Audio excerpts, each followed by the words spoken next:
Hello. Hello, Ankita जी बात कर रहे हैं। हाँ जी। अंकिता जी, आज आप एक कंपनी में इंटरव्यू देने गई थी। आप कौन? मैं उसका एचआर बात कर रहा हूँ। हाँ जी सर।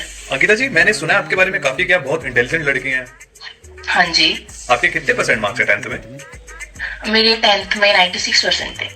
ओके, और 12th में? 97। आपके बारे में जैसे सुना है कि आपको कोई बेवकूफ नहीं बना सकता, ऐसा है क्या? हाँ, रियलिटी नहीं बना सकता। आप मैजिक में बिलीव रखती हैं? नहीं। तो आप अगर मन में कोई भी 4 डिजिट सोचोगे ना, वो Okay. आपके फोन पे मैसेज आ जाएगा। रियली? आप कोई भी 4 डिजिट अपने मन में सोच लीजिए। सोच लिया आपने? हाँ जी। अब एक मैसेज चेक करिए, 4 डिजिट वही आए होंगे आपके सामने जो आपने सोचा होगा। नहीं। नहीं आया? गलत है नंबर। आपने क्या सोचा था? मैंने 4444। और स्क्रीन पे क्या है? 1812।